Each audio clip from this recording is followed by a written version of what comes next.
अस्सलाम वालेकुम। Serial channel में खुशामदीद। मैं हूँ फातिमा नासिर और इस खूबसूरत सुबह का आगाज़ एक साथ करते हैं। उम्मीद करती हूँ कि आप लोग सब खैरियत से हैं, अपना बहुत ख्याल रख रहे हैं, कोशिश कर रहे हैं कि आपकी सोसाइटी में, आपकी कम्युनिटी में जो आपका कंट्रीब्यूशन है वो पॉजिटिव हो। आपका जितना भी इंटरेक्शन है, जितनी भी इंटरेक्शन है दूसरे लोगों के साथ, हम समझते हैं कि शायद मैटर नहीं करती हैं, बट एक्चुअली में हर एक इंटरेक्शन मीन करती है कुछ। तो जितना आप अपनी इंटरेक्शंस को पॉजिटिव रखेंगे, जितना आप कोशिश करेंगे कि आप दूसरों के लिए कुछ करें, और अगर दूसरों के लिए कुछ नहीं कर सकते तो एटलीस्ट उनके लिए कुछ बुरा मत करें। अगर कुछ अच्छा नहीं कर सकते तो कुछ बुरा भी मत करें। और अगर हम सब ये फैसला कर लें कि अपने आप को बेहतर करेंगे हर रोज़ और कोशिश करेंगे कि अपना पॉजिटिवली इम्पैक्ट छोड़ें दुनिया के ऊपर, तो दुनिया और ज़िंदगी दोनों ही काफ़ी आसान और बेहतर होने लगेंगी। आगे बढ़ते हुए आपको पता है हमारी हमेशा कोशिश रहती है एक पॉजिटिव ख्याल, एक पॉजिटिव सोच के साथ प्रोग्राम का आगाज़ करें। एक दिन एक नेकी में मुफ्ती अहमद अली हमारे साथ मौजूद होंगे, चलते हैं उनकी तरफ। नहमदुहु व नुसल्ली अला रसूलिहिल करीम, अम्मा बाद, वक़ाल अलैहि सलातु वस्सलाम, वल्लाहु फ़ी औनिल अब्दि मा कानल अब्दु फ़ी औनि अख़ीह।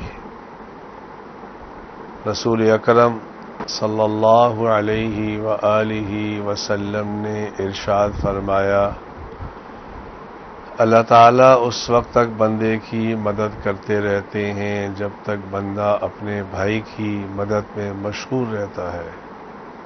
और मेरे भाइयों, मेरी बहनों, इस वक्त हमारा मुल्क पाकिस्तान 70% पानी में डूबा हुआ है।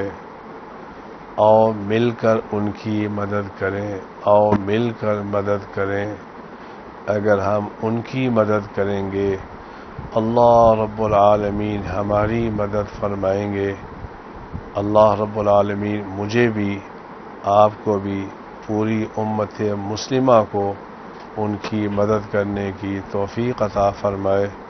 व आखिरु दावाना अनिल हम्दुलिल्लाहि रब्बिल आलमीन। इसी पैगाम के साथ आगे बढ़ते हैं प्रोग्राम में। हमारी हमेशा कोशिश रहती है कि आप लोगों के साथ डिफरेंट अपडेट्स शेयर करते रहें। हमारा नेक्स्ट सेगमेंट होगा टुडेज वेदर।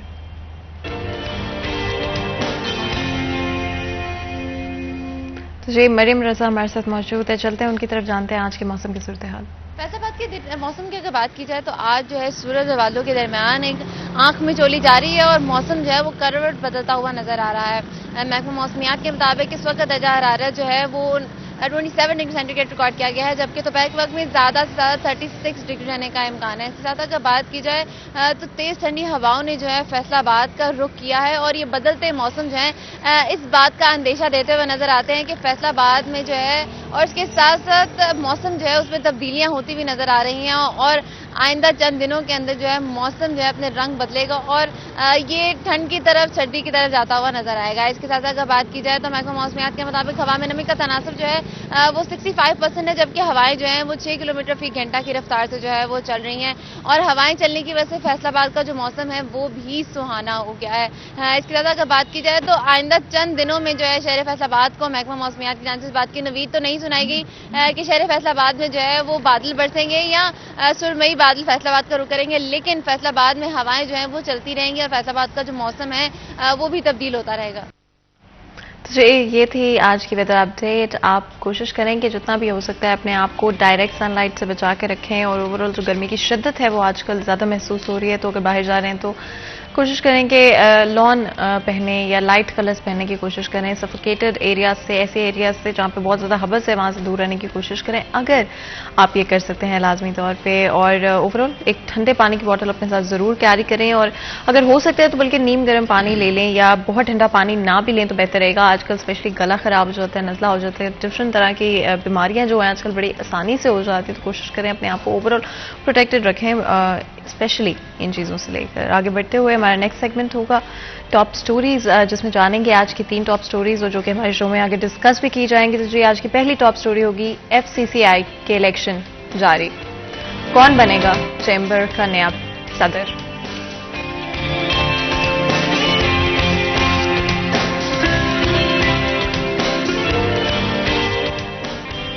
बिजली की रोज बरोज बढ़ती कीमतें, पावर लूम्स मालकान के लिए लूम्स चलाना हुआ मुश्किल।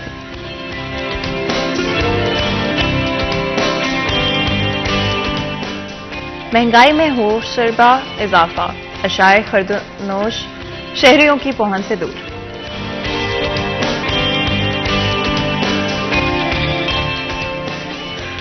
जी ये थी आज की हमारी टॉप 3 स्टोरीज और हमारे साथ आज बहुत ही खास मेहमान हमें स्टूडियो में ज्वाइन कर रहे हैं जिनसे बातचीत करेंगे इन हेडलाइंस के हवाले से। तो जी मोहम्मद बिलाल रोकर हमारे साथ मौजूद है, हमारे एंकर पर्सन है। बिलाल आपको वेलकम करते हैं शो में, बहुत बहुत शुक्रिया आज हमारे लिए हमारे शो के लिए वक्त निकालने के लिए।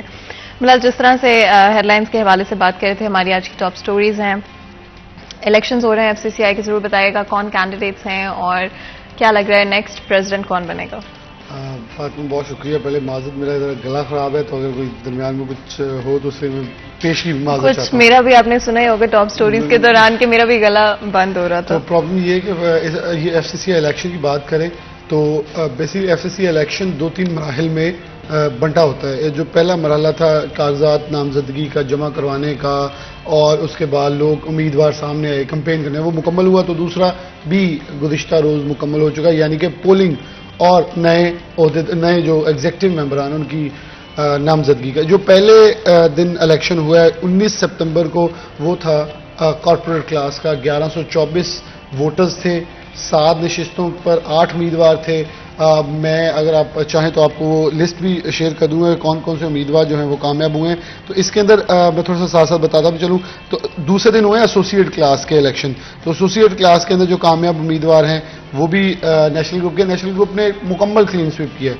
और ख़वातीन की जो सीट है उसके ऊपर ऑलरेडी जो नेशनल ग्रुप है वो बिला मुकाबला कामयाब हो गया था। जो कॉर्पोरेट क्लास में से कामयाब हुए मैं उनके नाम आपको बता दूं। मोहम्मद शफीक काशिफ हैं, हाजी गुलजार अहमद हैं, राना रजा हैं, मोहम्मद तैयब हैं, अकबर परवेज़ हैं, मोहम्मद असगर हैं, मोहम्मद आसिम हैं और मोहम्मद अजहर हुसैन हैं। अजहर हुसैन जो हैं ये 8वें उम्मीदवार थे जो कि नाकाम हो गए हैं क्योंकि 7 ने जीतना था तो 7 टॉप जीत गए हैं। मोहम्मद अजहर हुसैन 27 वोट लेकर नाकाम हो गए हैं। तो एसोसिएट क्लास की बात कर लें तो मकसूद अख्तर थे, कामयाब हुए हैं। फैसल अली कामयाब हुए हैं, पहले नंबर पे आए हैं बल्कि ये। उधर से मोहम्मद तैयब ने टॉप किया है। मोहम्मद असलम भली हैं, ये कामयाब हुए हैं। मलिक मंजूर मकबूल कामयाब हुए हैं। डॉक्टर सज्जाद अरशद जो कि central chairman Pakistan poultry association वो कामयाब हुए हैं। मोहम्मद आसिफ कामयाब हुए हैं। शफीक हुसैन शाह कामयाब हुए हैं। जबकि मोहम्मद बूटा जो है वो 100 कुछ वोट्स के साथ नाकाम हुए हैं, पहले 7 फतह याब हुए हैं। तो ये उनकी फहरिस्त थी जो लोग कामयाब हुए हैं और जिन्होंने वोट्स लेकर गुज़िश्ता रोज़ जो इलेक्शन है वो मुकम्मल हो गया पोलिंग का। अब अगला मरहला जो है वो है सदर का, सीनियर नायब सदर का और नायब सदर की जो नाम सामने आने। तो क्योंकि 15 सीटों पे इलेक्शन था, 15 की 15 जो है नेशनल ग्रुप ले चुका है और पहले भी जो 15 मौजूद हैं वो भी नेशनल ग्रुप के पास है, इसलिए ओपोनेंट कोई भी नहीं है। एक ही पार्टी जो है वो ओवरऑल सब कुछ क्लीन स्वीप कर गई है। अब जब क्लीन स्वीप कर गई है तो डेफिनेटली वो जो उम्मीदवार खड़े करेंगे उनके ग्रुप में से कोई तो ओपोनेंट आएगा। तो उनमें से जो नाम है वो अनाउंस कर दिए गए हैं। सदर के लिए जो मियाँ अदरीस साहब ग्रुप लीडर हैं और मियाँ जवेद, उन्होंने मुश्तरका फैसले के बाद अपनी पार्टी के कन्वीनियर शबीर हुसैन चावला थे, सेक्रेटरी जनरल नेशनल ग्रुप के राना सिकंदर आजम खान थे और दीगर भी जो अहम अहदेदार हैं उन्होंने इसके अंदर शमूलियत अख्तियार की।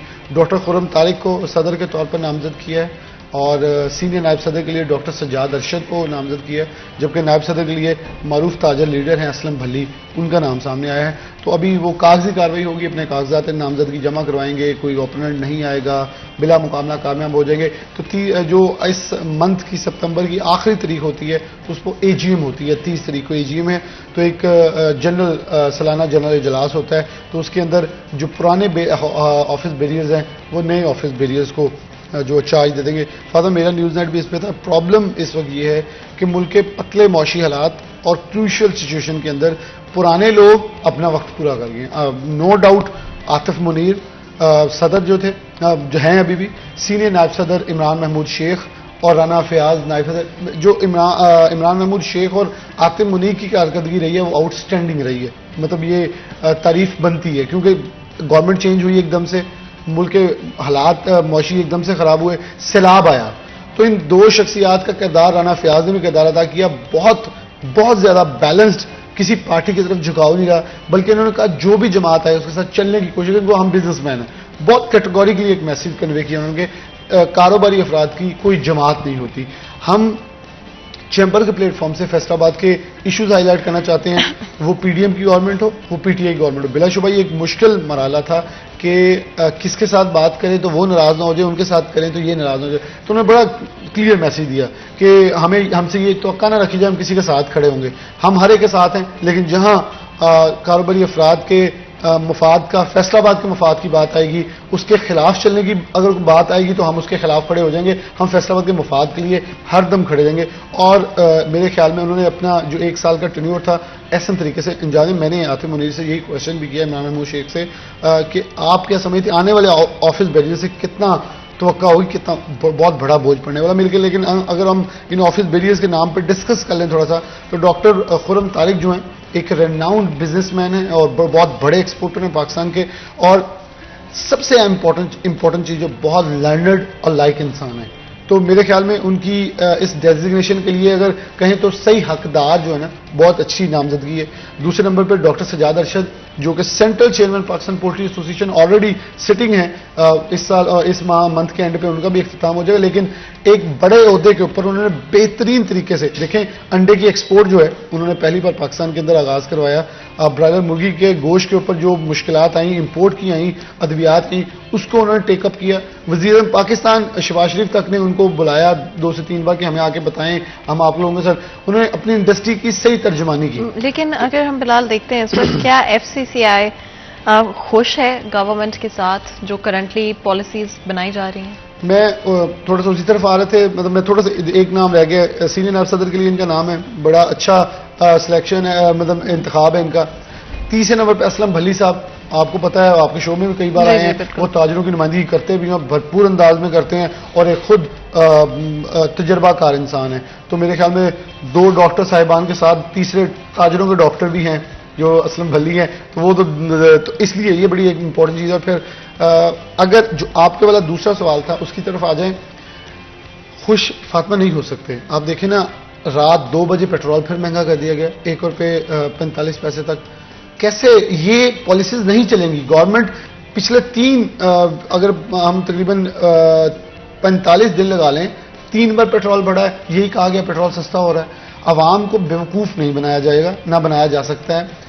आप एक चीज़ अनाउंस करते हैं उस पर तो स्टैंड करें ना, किस चीज़ का बोझ आवाम पर डाल रहे हैं। आप एक बार बिजली महंगी करते हैं, सस्ती करते हैं आवाम के लिए 300 यूनिट, फिर वापस ले लेते हैं, फिर आप लगा लेते हैं। अब आप कह रहे हैं जितने भी ओवर चार्जिंग के बगैर जितनी भी लैंड लॉसेज होगी वो आवाम से वसूल की जाएगी। मतलब कहाँ स्टैंड कर रहे हैं आप लोग? आप अपने फैसले, ऐसे लग रहा है कि पीएम की मान कोई नहीं रहा। पीएम कहते हैं तो वजीर खजाना नहीं मानते, वजीर खजाना मानते हैं तो वो जो डिवीजन है वो नहीं मानती। मतलब आप लोग फिर किस लिए उदम पर बैठे हैं? आप बिलाशुबा मेरे ख्याल में इस चीज़ की हम तारीफ कर लेंगे। मियां मोहम्मद शहबाज शरीफ ने बरतानिया के अंदर मुलाकातों के बाद, इससे पहले मुलाकातें की, अब अमेरिका के अंदर एक अच्छा स्टांस पेश कर रहे हैं, जहां गवर्नमेंट ऑफ फ्रांस की तरफ से एक पूरी दुनिया को पाकिस्तान के सैलाब के ऊपर दावत दी गई कि हम एक इजलास बुलाते हैं, पूरी दुनिया को बुलाएंगे और कहेंगे मदद करें पाकिस्तान की, क्योंकि वो इस वक्त क्रूशल हालात में। फातिमा वही वाली बात अब दुनिया को रियलाइज मेरे ख्याल में शहबाज शरीफ ने करवाई जाके कि आपकी वजह से हम मुश्किल में आए हैं, सैलाब हमारे आ गया है, मौसमियाती तब्दीलियों का मौजब आप बन रहे हैं, डूब हम रहे हैं। तो लेकिन दूसरी तरफ आवाम के ऊपर बोझ डालेंगे, महंगी फ्यूल प्राइसेस होंगी, बिजली महंगी होगी, तो शहबाज शरीफ साहब वो नहीं आवाम मानने वाली। गरीब आवाम के पास जिसकी तनख्वाह 25,000 नहीं है, 16,000 बिल आ जाना है, उसने कैसे महीने का गुजर करना है? उसने 4-5 हज़ार को किराया भी देना है, उसने बच्चों के लिए कुछ लेके भी आना है। तो आप ये देखें कि आप मुल्क के लिए संजीदा कोशिशें कर रहे हैं, लेकिन अवाम आपके साथ नहीं खड़ी होगी तो आप इस कोशिशों को कहीं भी पूरा होते नहीं देखेंगे। नई गवर्नमेंट आ जाएगी या कोई और शख्स आ जाएगा और शख्सियत आ जाएगी, तो इसलिए। लेकिन इस्लामाबाद में इस वक्त तनाव का माहौल भी है, कंटेनर लगा के डी चौक को सील कर दिया गया है, इस्लामाबाद के इर्द गिर्द खंदकें खोदने का प्लान बना रहे हैं।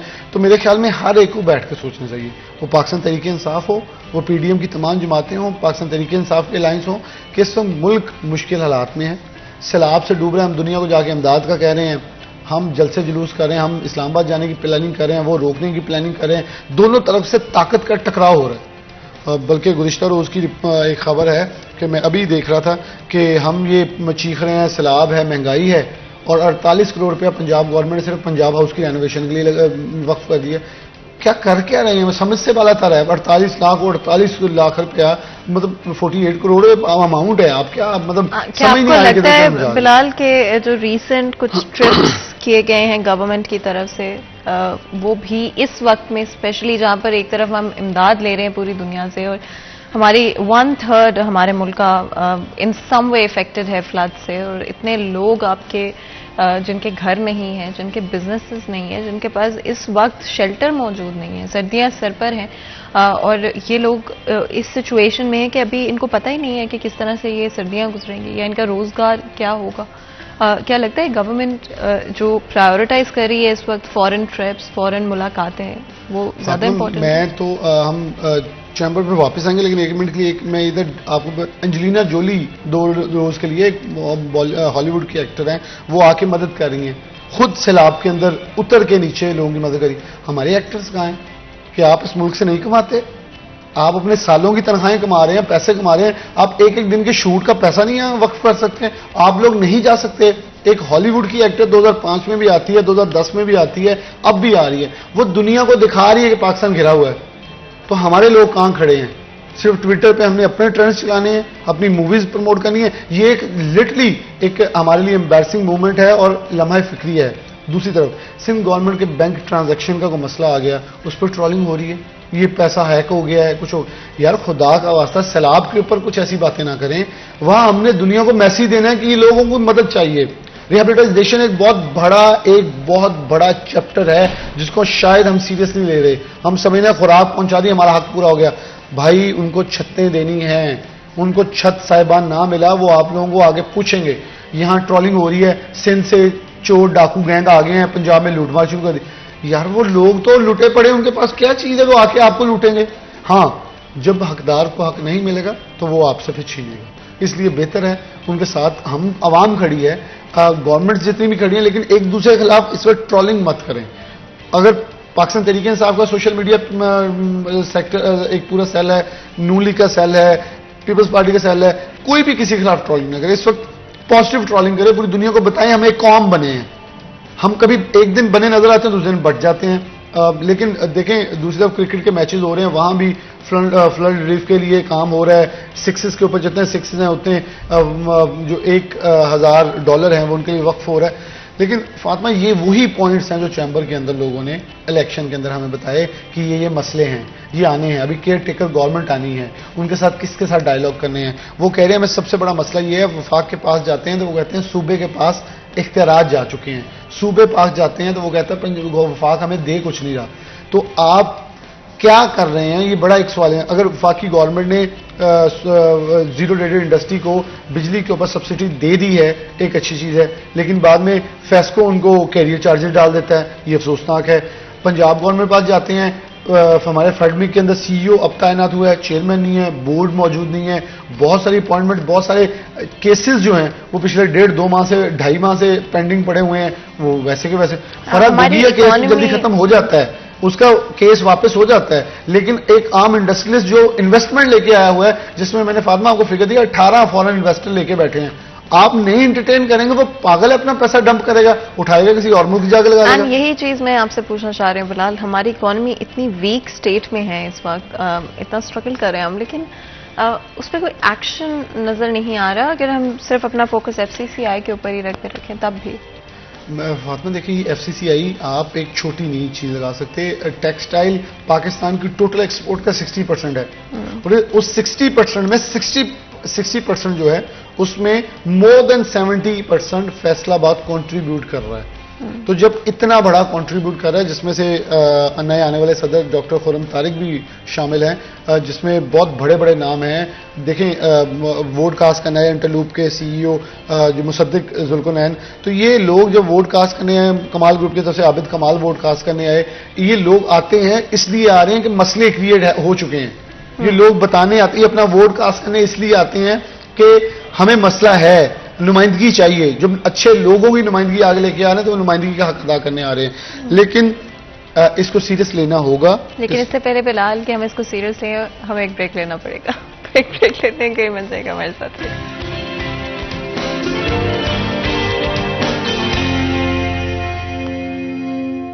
Welcome back. सीरियल चैनल में एक दफा फिर आपको खुशामदीद कहते हैं। ब्रेक में जाने से पहले गुफ्तगू जारी थी, बात कर रहे थे FCCI के हवाले से, एंड चैम्बर का नेक्स्ट प्रेसिडेंट कौन बनता हुआ नजर आएगा।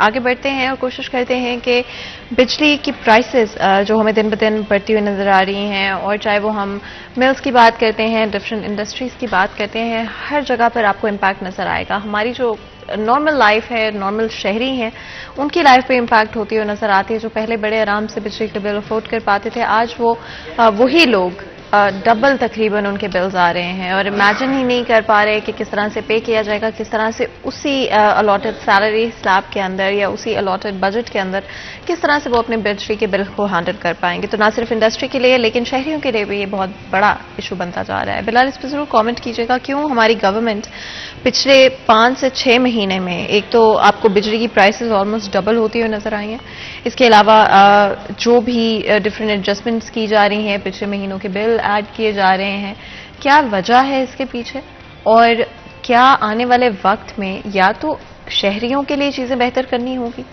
या फिर ये प्राइसेस कम करनी? अच्छा फातिमा, जो फ्यूल एडजस्टमेंट की मसला है ना, इंडस्ट्री बहुत बुरे हालात में है, मेरे ख्याल में बयान नहीं किया जा सकते। लिटरली अगर कोई देखने वाला ये समझे ना कि फैसलाबाद की इंडस्ट्रियलिस्ट इस वक्त रो रहे हैं तो सिर्फ ड्रामा कर रहे हैं, नहीं, इस वक्त बहुत बुरे हालात हैं। आपके 60% से ज़्यादा स्पिनिंग्स बंद हो चुकी हैं, धागा नहीं है, फिर रुई आएगी। तो फिर इस वक्त हम इस सिचुएशन पे खड़े हैं कि मैं ऑन रिकॉर्ड ये चीज़ कहनी चाहिए कि हमें हमारे हमसाया मुल्क जो है ना उससे उसकी बम्पर क्रॉप है, और अगर हम अमेरिका से, चाइना से, मुख्तलिफ ममालिक से मंगवाते हैं तो हमें कई रोज़ लगते हैं यहाँ पहुँचने में।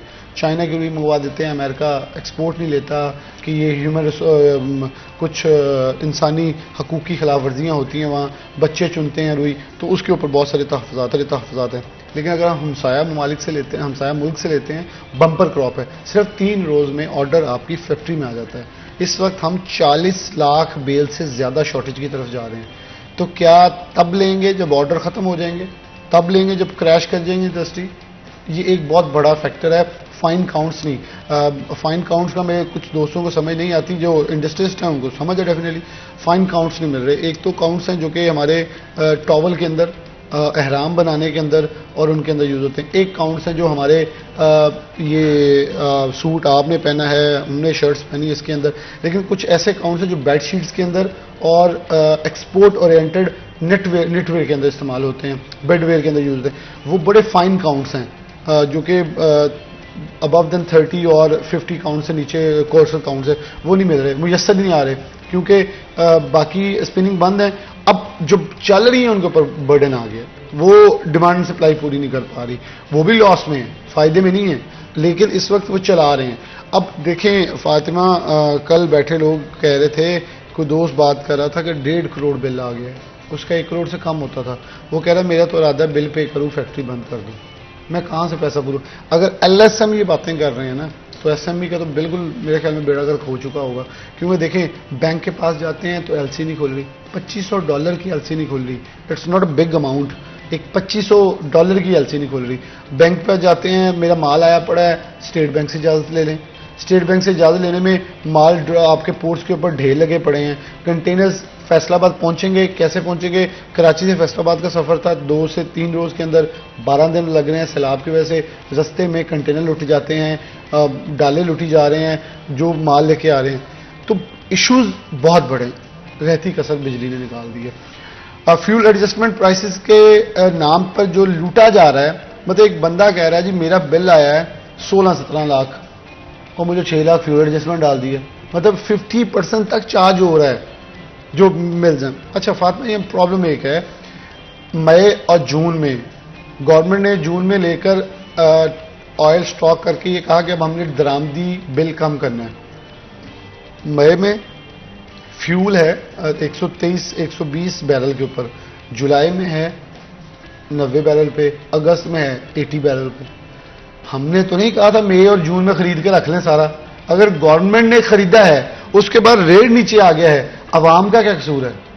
यू आर रिस्पॉन्सिबल कि आप लोग उन नशिस्तों पर बैठे हो, आप लोगों ने फैसले करने हैं किस कीमत पे लेना है। आपने दरामदी बिल रोकने की बिना के ऊपर जो एक बड़ा लॉस मुल्क को दे दिया है अंदर। अब अच्छा तेल सस्ता है, अब ले लें, अब आपका 3 माह का स्टॉक था ना, पूरा हो चुका होगा, मई भी गुजर गया, जून भी गुजर गया, जुलाई भी गुजर गया, अब अगर सितंबर शुरू हो गया, वो स्टॉक नहीं खत्म हुआ आपका।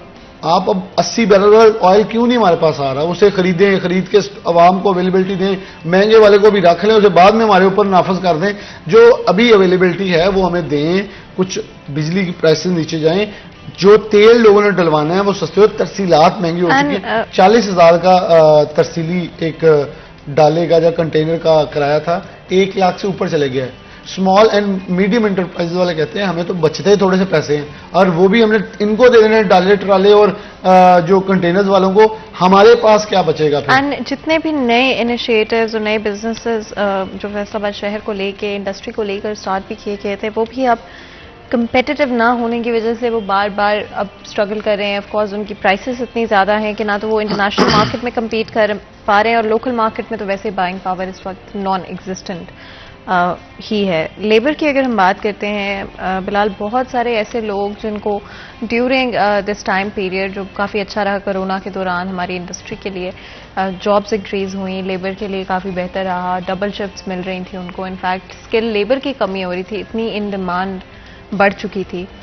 अब वो लेबर कहाँ पर है और किस तरह से सरवाइव कर रहे हैं? देखिए फातिमा, मिल्स वाले जब पावरलूम वाले एहतजाज कर रहे थे, वो कह रहे थे आज से महीना पहले लेबर एहतजाज कर रही थी तनख्वाहें बढ़ाने पे। आज हम कर रहे हैं कि हमारे पास कुछ नहीं है देने को, हम भी बेरोजगार हैं, वो भी बेरोजगार हैं, एक जगह पे हम मौजूद हैं। फातिमा, इश्यूज हैं और बड़े सीरियस हैं।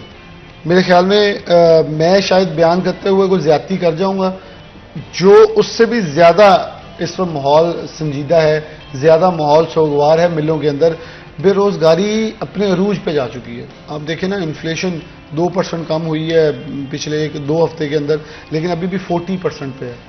100 में से 40% बहुत बड़ी आप तो क्रैशिंग सिचुएशन पे खड़े हैं। तो अवाम तो 20% से ऊपर महंगाई चले जाए ना तो जीना हराम हो जाता है, जीना मुश्किल हो जाता है। इस वक्त लोग जैसे जी रहे हैं, ये उनके लिए बहुत बड़े एजाज़ है कि वो अपनी चीज़ों को मैनेज करें। अब आपने बात की कि international market cost of doing बहुत ज़्यादा हो गई है। आप बात करते हैं जब इंटरनेशनल मार्केट की, एक शर्ट है उनको बांग्लादेश या भारत से, इंडिया से सस्ती मिल रही है, या हमसे क्यों लेनी हो? हम कॉस्ट ऑफ डूइंग में महंगे हो गए हैं।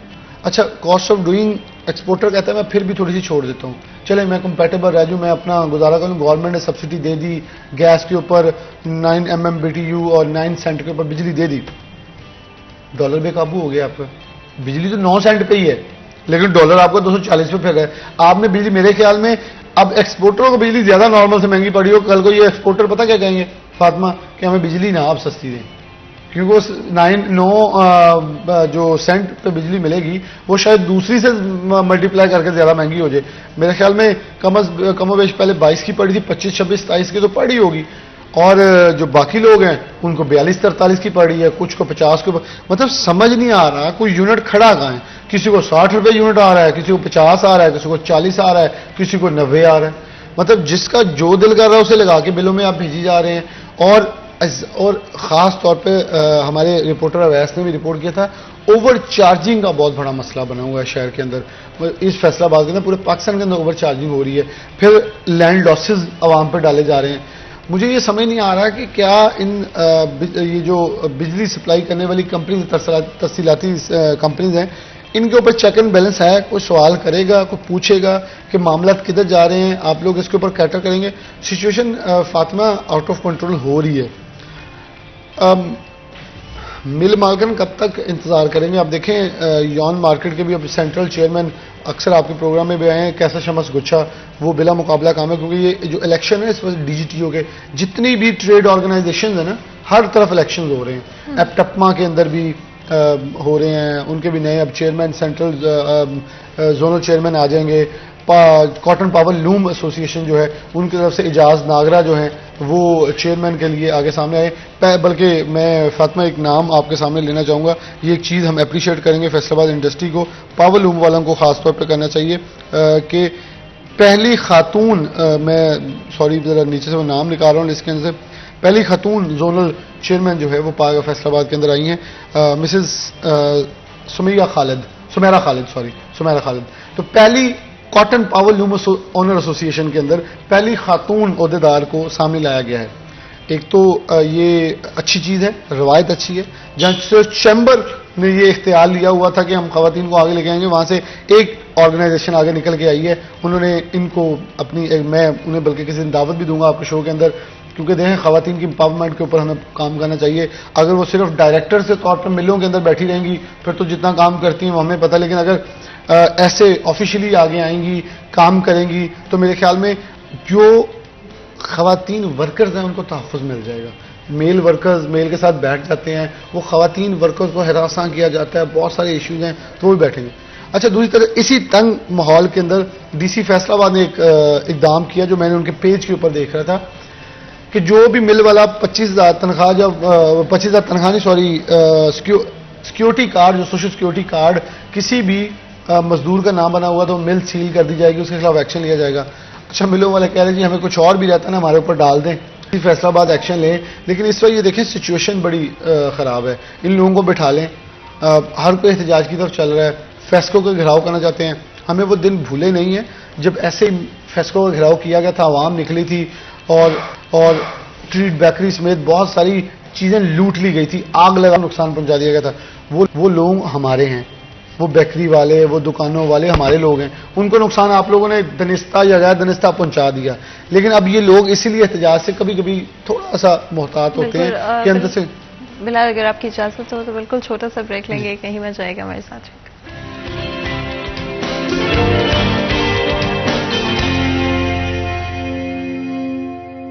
वेलकम बैक सीरिया चैनल में एक दफ़ा फिर आपको खुशामदीद कहते हैं। ब्रेक में जाने से पहले गुफ्तगू जा रही थी, आज हमने दो बहुत इंपॉर्टेंट इश्यूज़ के हवाले से बात की, जहां पर FCCI के इलेक्शंस जो कि काफ़ी जल्द होने वाले हैं, उसके अलावा बिजली की बढ़ती हुई कीमतों के हवाले से भी बात की। और आगे चलते हुए हमारे इस सेक्शन में बात करेंगे महंगाई के हवाले से, किस तरह से हमारी जो डेली की चीज़ें हैं, जो डेली नेसेसिटीज़ हैं, वो इम्पैक्ट हुई हैं, उनकी प्राइसेस इम्पैक्ट होती हुई नजर आई हैं। बिलाल, अगर हम आज बात करते हैं किसी भी घर में जहां पर पहले अगर हफ्ते में 2 या 3 दिन कोई मीट बनाई जाती थी, चिकन बनाया जाता था, मटन बनाया जाता था, उसके कंपैरिजन में अगर हम आज देखते तो वो नंबर बहुत कम आ चुका है। शायद हफ्ते में एक दिन और कई घरों में तो एक दिन में भी कोशिश की जा रही है कि कम्प्लीटली मीट ना बनाई जाए।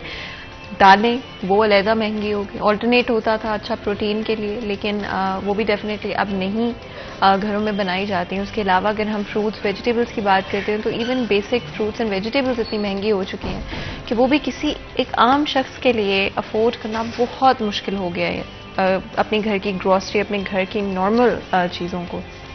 इनफैक्ट जब आज की सूरत हाल देखते हैं तो बहुत अफसोस होता है कि हमारे लिए खाने पीने की चीज़ें इतनी महंगी हो चुकी है, डेली नेसेसिटीज़ की चीज़ें इतनी महंगी हो चुकी हैं। आटे की बात करते हैं, वो आपको आसमान पे छूती हुई कीमतें नज़र आएंगी। आप कुकिंग ऑयल हैं, वो अलहदा से उसकी प्राइसेस इतनी इंक्रीज़ हो चुकी है। तो वन वे और अनदर हर तरफ आपको यही नज़र आता है कि लोगों के लिए बेसिक नेसेसिटीज़ घर की अफोर्ड करना इतना मुश्किल हो चुका है। कुछ स्टेपल फूड्स हैं हमारे बिलाल, जिसमें स्पेशली अगर गंदम की बात करते हैं, वीट की बात करते हैं, क्या सिचुएशन है आज और क्या एक आम शख्स के लिए सिर्फ अपने घर की बेसिक चीज़ें, बेसिक नेसेसिटी, तरह की फैंसी मतलब पास्ताज वगैरह अब सब एक साइड पर कर देंगे, बेसिक चीज़ें अफोर्ड करना मुमकिन है? फातिमा, आपने बहुत सारी ब्रेकिंग न्यूज़ निकलवा लेती है मुझसे प्रोग्राम के अंदर बैठाकर।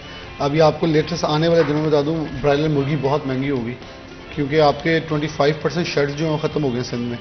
अब उनका भी, सिंध का भी जो जरूरत है वो हमने पूरी करनी है। ये supply and demand, demand supply होनी और फिर हुआ क्या है, मैं अभी रेट्स निकाले, मकई 3,000 रुपये होगी, जो कि अभी कुछ दिन पहले या कुछ माह पहले 1,800 रुपये थी, कीमत ऊपर गई।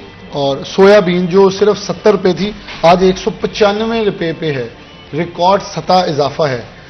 तो ये जो इंक्रीज है, अब मैं आपको सिर्फ ये बता दूं, आज ब्रायलर मुर्गी आपकी जो हम गोश्त खाते हैं वो कितने का बिक रहा है, आज का रेट है 383 रुपये का, 384 रुपये माजर के साथ 384 रुपये। अब मैं आपको तो सिर्फ ये बता रहा हूं जो एक्चुअल पिक्चर लोगों को, हम बहुत कहते हैं जी शेड मालकान लूट के खा गए। अब इसके अंदर कॉस्ट ऑफ डूइंग है, कॉस्ट ऑफ प्रोडक्शन है।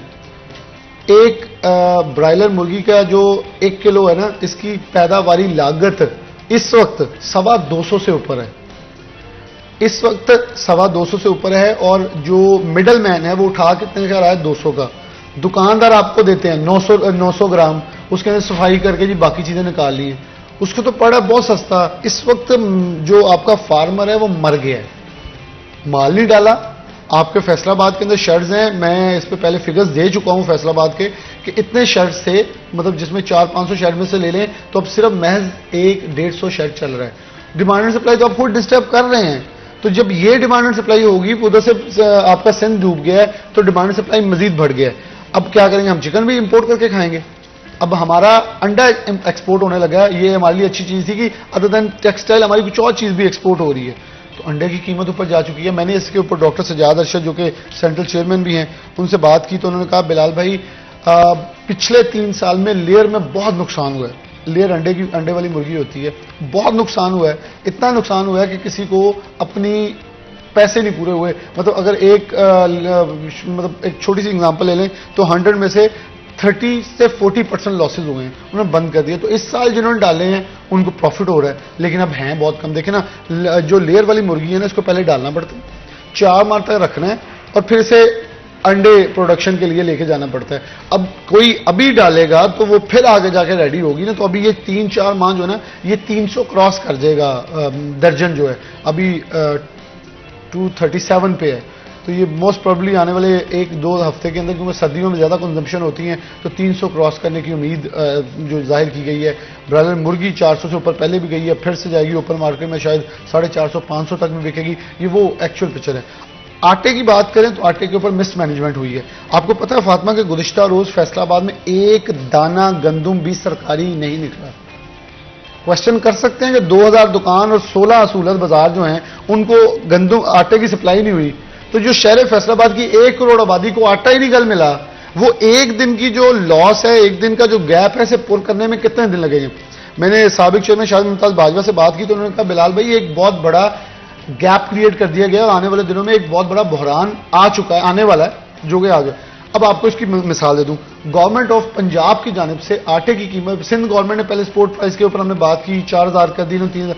अब कल गवर्नमेंट ऑफ पंजाब ने सरकारी आटे की कीमत भी बढ़ा दी है, कम से कम 15 रुपए किलो इजाफा हुआ है। जो आपका थैला था ना फातिमा 490 का, वो आज 684 रुपए का हो गया है 10 किलो वाला। एंड बिलाल, अगर हम सैलाब से पहले की सूरत हाल भी देखते हैं, एंड आई थिंक बार बार सैलाब के ऊपर ब्लेम डाला जाता है इंटायरली, एंड डेफिनेटली ये कहना गलत होगा कि ये एक फैक्टर नहीं रहा या एक वजह नहीं बनी, लेकिन इससे पहले भी देखें तो सूरत हाल कोई बहुत अच्छी नहीं थी। अगर डेली नेसेसिटीज़ की प्राइसेस काफ़ी आपको फ्लक्चुएट करती हुई नज़र आ रही थी, लोगों की पहुंच से चीज़ें ऑलरेडी बाहर थी और ये मज़ीद उसे एक स्टेप फर्दर है।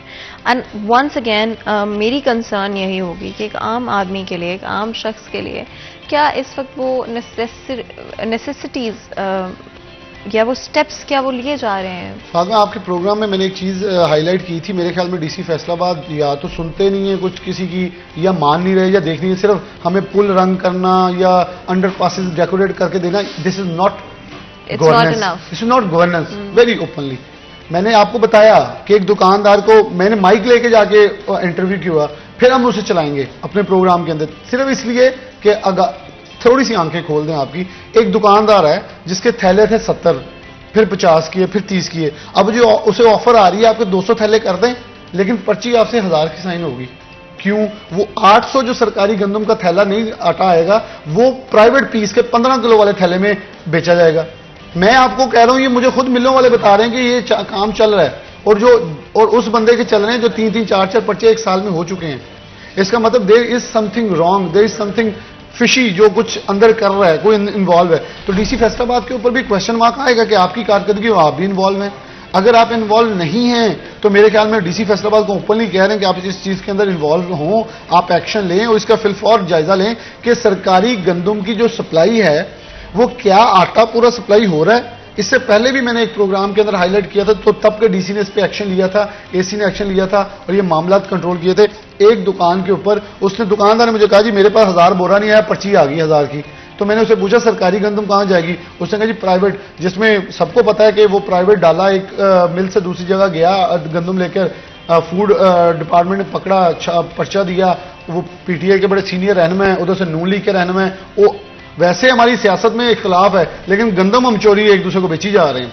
तो इस वक्त प्रॉब्लम यह है कि मिसमैनेजमेंट बिगेस्ट प्रॉब्लम है। अब गुज़िश्ता रोज अगर पंजाब गवर्नमेंट ने समरी के ऊपर साइन नहीं किए कि रेट बढ़ा दिए गए, तो फिर जब तक समरी साइन हुई है कल रात को, पूरा दिन कल गंदम की सप्लाई नहीं हुई मिलों को, उन्होंने आगे कोट आटा नहीं दिया। अब जो जब साइन ही नहीं हुई समरी, मेरा क्वेश्चन, पूरी आवाम का क्वेश्चन है, समरी साइन नहीं हुई तो गंदम की सप्लाई बंद क्यों की गई? क्या ये मिसमैनेजमेंट नहीं है? क्या ये चोरी नहीं है? इस पे चेक एंड चेक किया जाए, शायद वो गंदम सरकारी कोटे में जारी हो चुकी अच्छा, हो। एक चीज जो बार बार हम एक पैटर्न देखते हैं बिलाल, वो करप्शन का पैटर्न है। और जहां पर आप चाहे वो बड़ी कंपनीज की बात करते हैं, बड़े बिजनेसमैन की बात करते हैं, या फिर आप छोटे से छोटे पोजीशन पे किसी शख्स की बात करते हैं, किसी बिगिनर की बात करते हैं, किसी ऐसे शख्स की बात करते हैं जिसके पास इतना एक्सपीरियंस नहीं है, आपको एक पैटर्न नजर आता है करप्शन का, अकाउंटेबिलिटी ना होने का, बार बार अपनी खुद की जो पर्सनल नीड्स हैं, वांट्स हैं, उनको आगे रखने का, और आवाम की जो नीड्स हैं, आवाम की जो ख्वाहिशात हैं, जो ज़रूरियात हैं, उनको एक तरफ रख देना। ये करप्शन का सिस्टम क्या कभी आप बदलते हुए देखते हैं? हाँ, करप्शन को जब आप करप्शन कर देंगे ना, तो वो ऐसे छुपेगी चादर के नीचे और तेज हो जाएगी, क्योंकि वो समझेंगे हमने शायद बचा के चल रहे हैं। लेकिन प्रॉब्लम ये, मेरे ख्याल में प्रॉब्लम करप्शन नहीं है, प्रॉब्लम फिर मिसमैनेजमेंट है। मैं आपको वेरी ओपनली कह रहा हूँ, मिसमैनेजमेंट ऑप्शन एक बहुत बड़ा फैक्टर है जो कि हमारे इस वक्त चल रहा है। मैं आपको कह, हमें रगो रोगन के पीछे लगा के हमारे आवाम को आटा नहीं मिल रहा, आवाम को आटा दें, वो आटा मांग रहे हैं, उन्होंने रोटी खानी है, उनको सस्ता आटा प्रोवाइड करें। अब 15 रुपए तक फी किलो आटे की प्राइस एक दिन में इंक्रीज कर गई है। अब आप चक्की वालों को आटा नहीं दे रहे, चक्की पे बिक रहा है 100 से ऊपर, दुमड़ 130 हो गया आज रेट, एक हफ्ते में 40 रुपए किलो बढ़ गया है। तो क्या अब क्यों गंदम जो प्राइवेट जिनके पास पड़ी थी, गवर्नमेंट ने स्पोर्ट प्राइस 3000 की, सिंध ने 4000 की, साथ ही ऊपर वफाक इन्वॉल्व हो, सिंध के अंदर 4000 है, पंजाब के अंदर 3000 है। पंजाब का जो आप साउदर्न पंजाब के लोग हैं उठा के गंदम सिंध बेचेंगे अपनी, 4000 1000 ऊपर बिक रही है ना, वो उधर बेच देंगे, फिर पंजाब मुंह देखेगा बैठ के। तो आप चीज़ों को मैनेज करें। मेरे ख्याल में इस वक्त सियासत की जरूरत नहीं है, इस वक्त मुल्क को खास तौर पर जितनी भी गवर्नमेंट्स हैं उनको बैठ के इसके ऊपर एक लाहेअमल बनाने की जरूरत है। एक सपोर्ट प्राइस होनी चाहिए ताकि किसान, और देखें ये सपोर्ट प्राइस तब अब आ गई है, अच्छी चीज़ है, ताकि किसान इस माइंड के साथ अपनी ग्रो करेगा कि मुझे इतना रेट मिलना है। लेकिन ये ना हो कि किसान से पिछली बार 1800 से 2000 ली गई और अब 3400, 3600, 3800, 4000 में बिक रही है।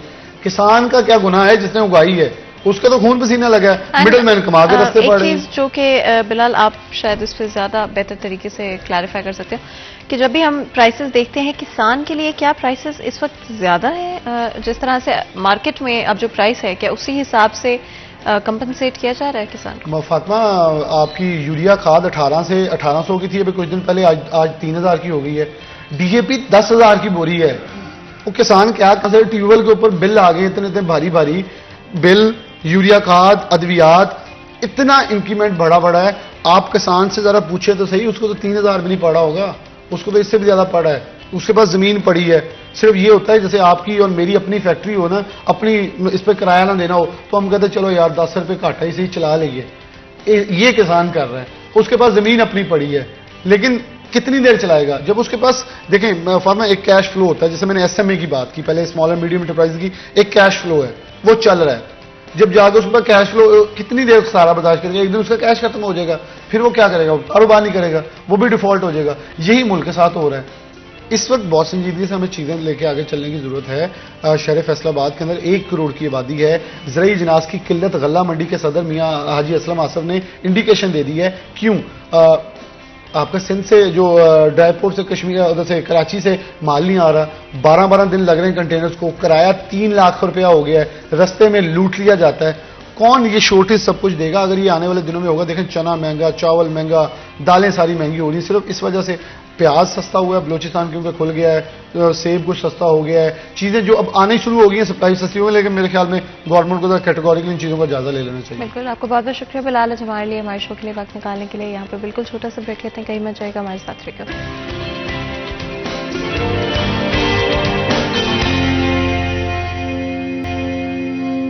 वेलकम बैक सीरिया 10 में एक दफ़ा फिर आपको खुशामदीद कहते हैं। ब्रेक में जाने से पहले गुफ्तगू जारी थी। आज हमारा first half definitely different issues के हवाले से था। जो कि फैसलाबाद शहर को भी इम्पैक्ट करते हैं और पूरे पाकिस्तान में भी आपको डिफरेंट तरह के इश्यूज आपको देखने को मिलते हैं। हमारा नेक्स्ट सेगमेंट होगा आज के भाव।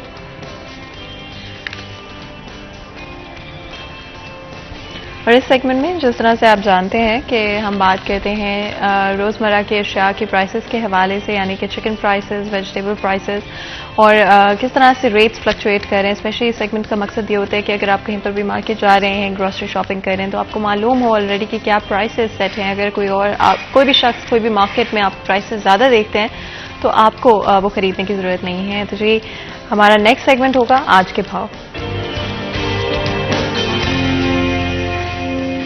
तो जी हमारे रिपोर्टर मोहम्मद अली हमारे साथ मौजूद हैं, चलते हैं उनके पास। फातिमा, फैसलाबाद मार्केट कमेटी की जानिब से बरोज़ बुध की रेट लिस्ट जारी कर दी गई है। ब्रायलर मुर्गी की जो कीमत है उसमें खासा इजाफा हो गया है। रेट लिस्ट की बात की जाए तो ब्रायलर मुर्गी का गोश्त 17 रुपये महंगा होकर 367 से 384 रुपये फी किलो हो गया है। अंडों की कीमत बगैर रद्दोबदल के 237 रुपये फी दर्जन रही है। आलू कच्चा छिलका 4 रुपये सस्ता होकर 80 से 76 रुपये फी किलो हो गया है। आलू पुराना 50, आलू सफ़ेद 34 रुपये किलो फरोख्त होगा। प्याज की कीमत 1 रुपये इजाफे के बाद 75 से 76 रुपये फी किलो हो गई है। टमाटर की कीमत 110 रुपये फी किलो रही है। अदरक चाइना 10 रुपये सस्ता होकर 285 से 275 रुपये फी किलो हो गया है। अदरक थाईलैंड की कीमत 10 रुपये कमी के बाद 320 से 310 रुपये किलो हो गई है। लीमू देसी 20 रुपये इजाफे के बाद 220 से 240 रुपये फी किलो हो गया है। बंद गोभी की कीमत 10 रुपये इजाफे के बाद 85 से 95 रुपये फी किलो हो गई है। अरबी 85 रुपये किलो। मटर सब्ज की कीमत बगैर अदोबदल के 290 रुपये फी किलो रही है। धनिया की कीमत भी बरकरार रहते हुए 230 रुपये रही है। टिंडे की कीमत 20 रुपये कमी के बाद 220 से 200 रुपये फी किलो हो गई है। सेब गाछा 10 रुपये महंगा होने के बाद 170 से 180 रुपये फी किलो हो गया है। अंगूर सुंदरखानी की कीमत 290 रुपये फी किलो रही है। अनार देसी 270 रुपये फी किलो। पपीता 160। नाशपाती की कीमत भी बगैर रद्दोबदल के 115 रुपये फी किलो बरकरार रही है। सब्जी की कीमतों में जो है वो मामूली रद्दोबदल आया है, जबकि फलों की कीमतें बरकरार रही हैं। जो कि इसके बाद अगर बात की जाए चिकन की तो ब्रायलर मुर्गी का गोश्त 17 रुपये इजाफे के बाद 384 रुपये का फी किलो हो गया है।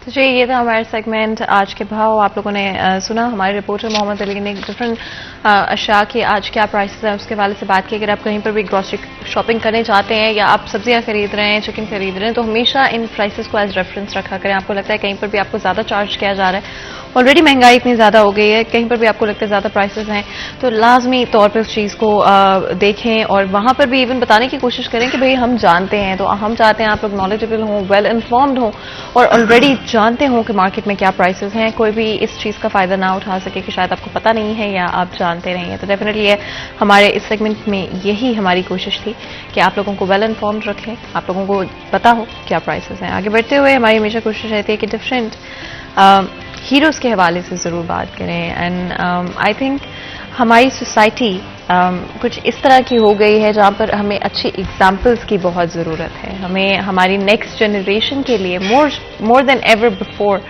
आई थिंक हमें ज़रूरत है हीरोज़ की, हमें ज़रूरत है उन नौजवानों की, हमें ज़रूरत है उन शख्सियात की जिन्होंने अपने से बढ़कर सोचा, अपने से बढ़कर ना सिर्फ लोगों का सोचा, अपनी कम्युनिटी का सोचा, अपनी सोसाइटी का सोचा, बल्कि हमारे मुल्क का सोचा, हमारे शहरियों का सोचा। हमारी सिक्योरिटी के लिए हमारे पुलिस ऑफिसर्स हमेशा हम देखते हैं कि वो सर्विस दे रहे होते हैं, लेकिन शायद हम उनके सैक्रिफाइस को पूरी तरह से समझ नहीं पाते। हम समझते हैं कि अच्छा ये उनका काम है, लेकिन एक्चुअली में वो ना सिर्फ अपनी फैमिली लाइफ को कॉम्प्रोमाइज़ करते हैं, सैक्रिफाइस करते हैं, बट उसके साथ साथ कई दफ़ा अपनी क्वालिटी ऑफ लाइफ भी सैक्रिफाइस करते हैं, सिर्फ इससे कि हम लोग चैन से सो सकें, सिर्फ इससे कि हम सुकून से बाहर जा सकें, हमारे बच्चे, हमारी फैमिलीज सुकून से, सेफ्टी के साथ अपनी ज़िंदगियां गुजार सकती हों। आज भी हमारे साथ एक बहुत ही खास and a local hero I think an example, और शायद मेरे पास अल्फाज भी नहीं है बयान करने के लिए उनके इस सैक्रिफाइस को, उनके इस जज्बे को, जिससे हम सब शायद इतना सा आई थिंक हम शायद उसके करीब भी नहीं आ सकते। तो जी मैं आपका इंट्रोडक्शन करा देती हूँ। आज हमारे साथ तो बहुत ही खास मेहमान स्टूडियो में मौजूद हैं। जावेद अनवर हमारे साथ मौजूद हैं जो कि गाजी हैं, कांस्टेबल। आपको वेलकम करते हैं, बहुत बहुत शुक्रिया आज हमारे लिए, हमारे शो के लिए वक्त निकालने के लिए। इसी के साथ मोहम्मद अफजल भी हमारे साथ मौजूद हैं जो कि एसएसपी ऑपरेशंस हैं। आपको भी वेलकम करते हैं शो में। बहुत बहुत शुक्रिया आज हमारे लिए, हमारे शो के लिए वक्त निकालने के लिए। जिस तरह से मैं बात कर रही थी जावेद अनवर साहब की जो सैक्रिफाइस है उनका, जो उन्होंने हमारे मुल्क के लिए, हमारी सोसाइटी के लिए जो किया है, जो उनका कंट्रीब्यूशन है, आई थिंक शायद ही हम अल्फाज से जस्टिफाई कर सकते हैं। आई डोंट थिंक वो मुमकिन है कि सिर्फ कुछ वर्ड से उसे जस्टिफाई किया जा सकता। अगर आप कुछ ऐड करना तो। जी, थैंक यू वेरी मच। सबसे पहले तो we would like to thank you City 41 और उनकी पूरी टीम का कि उन्होंने ये स्टेप लिया कि जो पुलिस के हीरोज़ हैं उनको प्रमोट किया जाए और सोसाइटी उनको ऑनर करे। जैसे आपने खुद बताया कि हमारे जो Ghazi Javed Anwar, is head constable, और 2008 में एक बैंक डकैती हुई और बैंक डकैती पर लाइव इनका इनकाउंटर हुआ, जिसमें जावेद अनवर और एक इनके साथ एक एसएचओ थे। सिर्फ 2 बंदे थे जिन्होंने पूरे उन डाकुओं का मुकाबला किया और इन्होंने सीने पे गोली खाई और वहाँ पर बाकी डाकुओं को, 3 डाकुओं को इन्होंने ढेर कर दिया और जो सीने पे गोली खाई वही इनके बैकबोन में ट्रैवल कर गई और उसकी वजह से इनका पूरा का पूरा नीचे का हिस्सा पैरालाइज हो गया। ये वो लोग हैं जो अक्सर अनफॉर्चुनेटली हमारी सोसाइटी में भी इग्नोर कर दिया जाता है। ये ना सिर्फ पुलिस डिपार्टमेंट के हीरोज़ हैं, ये पूरी सोसाइटी के हीरोज़ हैं और इसमें हम यही चाहते हैं कि इनकी जो इनके मेडिकल एक्सपेंसेस हैं, जो इनकी बाकी इनके एक्सपेंसेस हैं, हाउस होल्ड एक्सपेंसेस हैं, जो इनको लुक आफ्टर करना है, वो तो पुलिस डिपार्टमेंट का और गवर्नमेंट का काम है and we will be up to the task. हम सोसाइटी से ये रिक्वेस्ट करेंगे कि इनको वो ऑनर दिया जाए, इनको वो मुकाम दिया जाए, इनके साथ मिला जाए, ताकि और भी जो इनका हौसला है वो बढ़े, ये अपनी लाइफ भी मुकम्मल गुजार सकें और इसी तरह जो बाकी हमारे जो पुलिस के जवान हैं उनको भी ये हौसला पैदा हो उनमें भी। बाकी गाजी जावेद अनवर खुद बताएंगे आपको डिटेल्स। बिल्कुल जी, जावेद अनवर साहब, आप हमारे हीरो हैं। आज हम बहुत बहुत फख्र महसूस करते हैं कि आप हमारे शो में मौजूद हैं और आप हमारी जो ऑडियंस है उनके लिए एक इंस्पिरेशन है, एक एग्जाम्पल है। आपका जोश, आपका जज्बा, आपका सैक्रिफाइस, आप हमारी ऑडियंस को अगर बताना चाहें अपने हवाले से, जो ये जज्बा, ये जोश कैसे सैक्रिफाइस इतना बड़ा दे सकते हैं लोगों के लिए, अपने मुल्क के लिए। बिस्मिल्लाहिर्रहमानिर्रहीम। सबसे पहले मैं सिटी 41 का बहुत ज़्यादा शुक्रगुजार हूँ, उन्होंने मुझे यहाँ इनवाइट किया और इस इनवाइट पे मैं थैंकफुल हूँ आपका। मैं दरअसल थाना सत्याना में तैनात था। थाना सत्याना से तांद्रा रोड है, उधर नेशनल शिजवाल बैंक आता है। वहाँ 2008 में डाकू ने बैंक डकैती की, उधर 2 बंदों को फायर मार दी, एक जख्मी हो गया, एक बाद में एक्सपायर हो गया। उसके बाद जितना करोड़ों रुपया था और जितनी सोने की थैलियाँ थीं उन्होंने सारी कलेक्ट करके अपनी गाड़ी में डाली। डकैती कामयाब करके वो आ रहे थे इधर हमारा इलाका सत्याना की तरफ। वायरलेस हट मेरे पास था, हम वायरलेस सुन रहे थे। हम थाना सत्याना से निकले थे, उधर रडाले की तरफ मर्डर था, उधर मौके पे जा रहे थे, लेकिन उसी सना में सामने वही डाकुओं की गाड़ी आ गई, तो उन्होंने हमें देख के गाड़ी भगा दी। हमने उनका पीछा किया, हमने ताक़ुब किया, कम से कम आधा घंटा हमने उनका ताक़ुब किया, इवन कि हमने उनका ताक़ुब करके उनको घेर लिया। उसके बाद उन्होंने गाड़ी खड़ी करके हम पे फायरिंग शुरू कर दी, मुकाबला शुरू हो गया। इधर हम 3 लोग थे, एक ड्राइवर था, एक मेरे साथ एसएचओ था। हमारे पास सिर्फ अकेले मेरे पास ही एक वेपन था, कलाशन थी मेरे पास। मैंने उनसे मुकाबला शुरू कर दिया, काफ़ी देर मुकाबला होता रहा। उसी मुकाबले के दौरान 3 डाकू उधर मार दिए, 2 को बाद में जिंदा गिरफ्तार कर लिया गया। तो जितना करोड़ों रुपया डाकू ने लूटा था और जितना वो सोने की थैलियाँ थी उधर मौके पे बरामद होगी, जिसकी वजह से जो बैंक मैनेजर था इतना खुश हुआ कि वो बाद में मुझे हॉस्पिटल भी मिलने आया। तो आके मेरे पास बैठ के मेरा काफ़ी देर हाथ चूमता रहा और उस वक्त मुझे 1 लाख रुपया उसने इनाम दिया। उसके बाद मेरी शहीद की वैलस चल गई थी। मेरे काफ़ी दोस्त जो थे वो जनाजे के लिए रेडी हो रहे थे, लेकिन अल्लाह ताला ने नई ज़िंदगी देनी थी मुझे। वायरलेस चली हुई थी, पीछे से और भी सरकारी गाड़ियाँ आ गई, एक गाड़ी में डाल के मुझे फैसलाबाद की तरफ रवाना हो गए। तो जब सलीमी चौक आया तो वहाँ तक मुझे मुकम्मल होश था उसके बाद फिर हम आ गए सिविल हॉस्पिटल। सिविल हॉस्पिटल डॉक्टरों ने मेरा स्ट्रेचर बाहर निकाल दिया। उन्होंने कहा कि ये नहीं बचेगा। तो लेकिन उस वक़्त का एक DIG था असलम तरीन साहब, अल्लाह उसको जज़ा दे, मेरी आज भी दुआ है उसके लिए कि मैं अगर ज़िंदा हूँ तो उस बंदे की वजह से। वो बंदा खुद मौके पे आया, उसने आके डॉक्टरों को बोला कि मैं इधर खड़ा हूँ, जितनी भी मेडिसिन की ज़रूरत है, ब्लड की ज़रूरत है, मैं अवेलेबल करूँगा। तो डॉक्टरों ने दोबारा ऑपरेट शुरू कर दिया। तो ऑपरेशन के बाद मेरी अल्लाह ताला ने ज़िंदगी बचा ली। उसके बाद मैं ICU अलाइड हॉस्पिटल 15 दिन, फिर सिविल हॉस्पिटल आ गया। ऐसे 2-3 महीने के अंदर मेरी ब्लीडिंग इतनी हुई थी कि मुझे कम से कम 90 बोतल ब्लड की लगी थी। तो उसके दौरान जो चलती रही ठीक ये हमारा सफ़र इंजरी का, तो काफ़ी नशेबो फराज आते रहे, लेकिन मैं अपने महकमे का बहुत ज़्यादा शुक्रगुजार हूँ। महकमे ने हर जगह पे मेरा साथ दिया, और महकमे ने सबसे बड़ा एक हमारा होता है बहादुरी का एक मेडल होता है, कायदे-आज़म पुलिस मेडल, उससे मुझे नवाजा गया। उससे बड़ी आनर की कोई बात नहीं है मेरे लिए, और वो मेडल ये है। प्रोजेक्ट अपना उधर गवर्नर हाउस बुला के गवर्नर पंजाब ने मुझे खुद पहनाया था। उसके बाद मैं अपनी केस को अपना सरवाइव करता रहा, फेस करता रहा अपनी लाइफ को। लेकिन जब भी कभी प्रॉब्लम को परेशानी हुई, मैंने अपने महकमे को पुकारा, महकमे को मैंने बोला, लेकिन महकमा मेरे साथ हमेशा खड़ा रहा। महकमे ने कभी मुझे अकेला नहीं होने दिया, कभी तनहा नहीं होने दिया।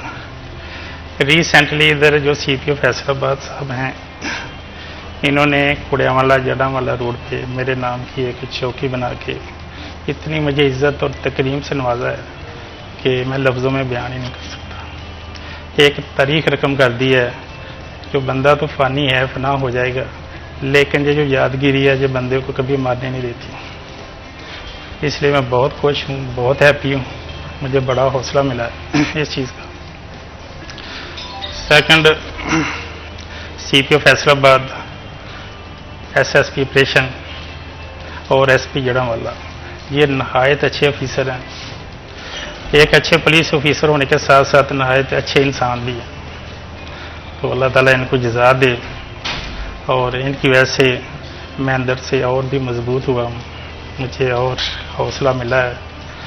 तो बाकी लफ्ज़ों में मैं बयान नहीं कर सकता। मैं इतना हैप्पी हूँ कि लफ्ज़ों में बयान नहीं कर सकता। और मैं जितना भी शुक्र अदा करूँ अपने महकमे का, अपने इन जैसे ऑफिसर्स का, ठीक है, वो शुक्रिया उतना कम है। शुक्रिया। आप कुछ ऐड करना चाहेंगे? जी बिल्कुल। इसमें जैसे इन्होंने बताया आपके सामने कि दे आर अनसंग हीरोज़, तो माशरा इनको नहीं जानता है। चौकी बनाने का मकसद इनको ऑनर करना तो वन पर्पज़ है। सेकंड पर्पज़ के उस एरिया के लोगों को पता हो, फैसलाबाद के लोगों को पता हो कि ये जो चौकी गाजी जावेद अनवर बनाई गई है, तो पीपल शुड थिंक कि ये गाजी जावेद अनवर कौन था। जो अगली नस्लें होंगी वो भी देखेंगे ये गाजी जावेद अनवर कौन था। They will be intrigued to know कि ये कौन लोग हैं, इन्होंने क्या कुर्बानियाँ दी हैं हमारे लिए। आज भी इसमें मैं बताता चलूँ कि फैसलाबाद पुलिस में और भी बेताशा लोग हैं जिन्होंने ये कुर्बानियाँ दी। आज सुबह भी हमारी डॉल्फिन टीम्स का मुकाबला, उसमें भी हमारा एक जवान जख्मी हुआ। तो police force is always there for the public to protect them. हर डिपार्टमेंट में अच्छे बुरे लोग ज़रूर होते हैं, लेकिन जो हमारे अच्छे लोग हैं जो बेलौस कुर्बानियाँ दे रहे हैं, आपके सामने की पूरी लाइफ की कुर्बानी है। एक तरफ वो लोग हैं जो तो शहीद हो जाते हैं, उनके बच्चे होते हैं, उनकी एक लाइफ है।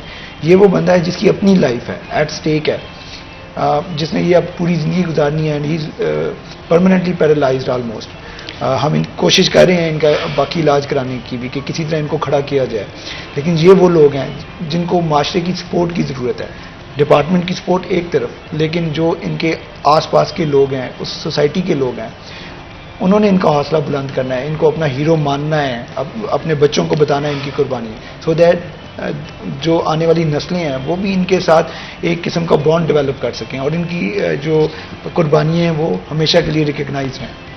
एंड विदाउट अ डाउट आपने बिल्कुल सही कहा कि ये कहानियाँ शायद हम सबके लिए सुनना ज़रूरी भी हैं, बिकॉज़ ये हमारे लिए भी एक एग्जाम्पल है आपके आपका एफर्ट और हौसला। आई थिंक ये बहुत कम लोगों में इतना हौसला होता है कि आप ना सिर्फ जिस तरह आपने बात की कि आज सुबह भी डॉल्फिन्स का मुकाबला हुआ, ये एक डेली रूटीन है शायद, एंड बहुत मुश्किल है एक आम शख्स के लिए ये सोचना भी कि जो हम सिक्योर एंड सेफ महसूस करते हैं अपने घरों में, अपनी कम्युनिटीज़ में, हम जो बाहर जाते हैं और जिस तरह से भी हमारी नॉर्मल ज़िंदगी चल रही होती है, at the back of it all हम ये रियलाइज़ नहीं करते हैं कि हमारे हीरोज़ कितनी मेहनत कर रहे होते हैं। हमारी पुलिस ऑफिसर्स अपनी जान ऑन अ डेली बेसिस अपनी फैमिली लाइफ, अपनी फैमिली के साथ अपना वक्त, अपनी एक नॉर्मल ज़िंदगी सेक्रीफाइस करते हैं सिर्फ इसलिए कि हम लोग चैन की नींद सो सकते हो, हमारी फैमिलीज नॉर्मल तरह से सिक्योर महसूस करते हुए अपनी ज़िंदगी गुजार सकते हैं।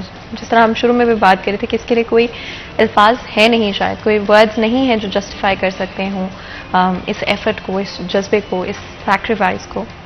बट हम कोशिश करेंगे कि अपनी बिल्कुल छोटी सी हमारी कोशिश कि आपकी कहानी को, आपके एफर्ट को, आपके सैक्रिफाइस को हम लोगों तक पहुंचा सके, अपनी ऑडियंस तक पहुंचा सके। और शायद बहुत सारे ऐसे नौजवान जो कि अपनी ज़िंदगी में लॉस्ट महसूस करते हैं, पर्पसलेस महसूस करते हैं, शायद उनके लिए ये एक एग्जाम्पल के तौर पर साबित हो। जब आप उस उम्र में थे, जब आपने चूज़ करना था कि मैं किस डायरेक्शन में जाना चाहता हूँ अपनी ज़िंदगी को लेकर, क्या चीज़ थी जिसने आपको अट्रैक्ट किया पुलिस सर्विसेज की तरफ?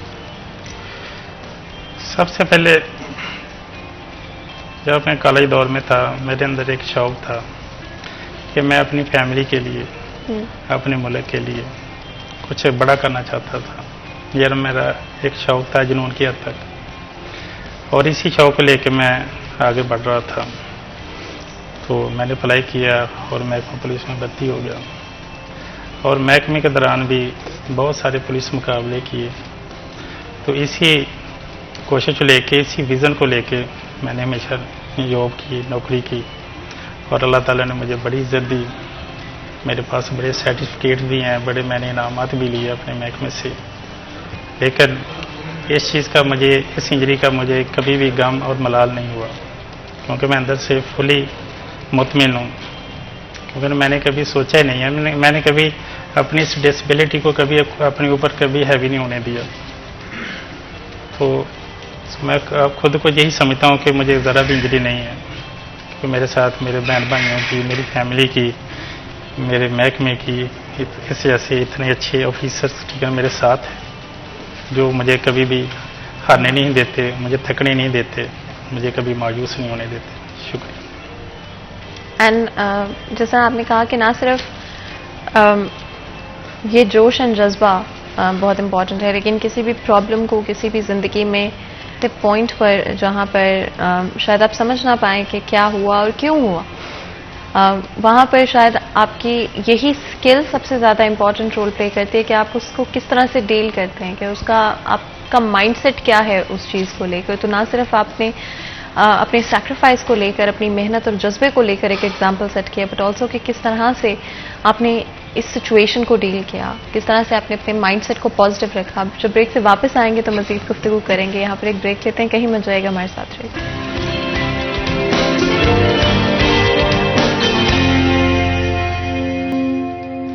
वेलकम बैक सीरिया चंद में एक दफ़ा फिर आपको खुशामदीद कहते हैं। ब्रेक में जाने से पहले गुफ्तगू जारी रही, बात कर रहे हैं स्पेशली आज हमारे हीरोज़ के हवाले से, ऐसी स्टोरीज़ जो कि ना सिर्फ हमें इंस्पायर करती हैं बट मोटिवेट करती हैं कि हम भी अपने लिए, अपनी सोसाइटी के लिए, दूसरों का सोचें, दूसरों के लिए कुछ करने की कोशिश करें, और अपने मुल्क के लिए स्पेशली जहाँ तक हो सकता है जो भी कर सकते हैं, एटलीस्ट अपनी रिस्पॉन्सिबिलिटी हम ज़रूर पूरी करें। जब हमारे हीरोज़ अपनी जान तक कुर्बान करने के लिए तैयार हैं, अपनी फैमिलीज़ के साथ अपना वक्त सैक्रिफाइस करते हैं, अपनी नॉर्मल लाइफ कई दफ़ा सैक्रिफाइस करते हैं सिर्फ इससे कि हम लोग चैन की नींद सो सकते हैं, तो आई थिंक हमारे लिए भी ज़रूरी कि हम अपनी रिस्पॉन्सिबिलिटी एज शहरी भी पूरी करें। अगर हम बात करते हैं किसी भी आम पाकिस्तानी शहरी की, क्या लगता है कि आज हम अपनी इंडिविजुअल रिस्पॉन्सिबिलिटी पूरी कर रहे हैं, और अगर नहीं कर रहे हैं तो कहाँ पे हम पुलिस सर्विसेज के लिए चीज़ें आसान कर सकते हैं, हमारा क्या कंट्रीब्यूशन हो सकता है? जी, बड़ा पर्टिनेंट आपने क्वेश्चन रेज किया है about the role of the society. तो इस वक्त अनफॉर्चुनेटली उस लेवल पर सोसाइटी का रोल प्ले नहीं हो रहा, जिस लेवल पे होना चाहिए और पुलिस की सर्विसेज को रिकग्नाइज किया जाना चाहिए। स्पेशली जो हमारे वो लोग जो शहीद हो गए हैं, जो हमारे गाजी हैं, जावेद अनवर जैसे लोग हैं जिन्होंने सोसाइटी के लिए अपने सीने पर गोली खाई, इस सोसाइटी के लिए अपनी पूरी की पूरी बकाया लाइफ जो है उसको रिस्क पर लगाया और आज आपके सामने है। तो सोसाइटी से फिर वही मैं बात करूंगा कि सोसाइटी से जो हमारी रिक्वायरमेंट है वो सिर्फ ये है कि इनकी जो सर्विसेज हैं उनको ऑनर किया जाए, नॉट मॉनेटरीली, ओनली सोशली इसको रिकग्नाइज किया जाए। इन लोगों से मिलें, इन लोगों को अपनी जो इम्पोर्टेंट इवेंट्स होते हैं उनमें बुलाएं, इनको ऑनर करें। जो इनकी मॉनेटरी है, जो इनका मेडिकल एक्सपेंडिचर है, वो डिपार्टमेंट की रिस्पॉन्सिबिलिटी, वो गवर्नमेंट की रिस्पॉन्सिबिलिटी है। And we will and we are and we will look after them properly.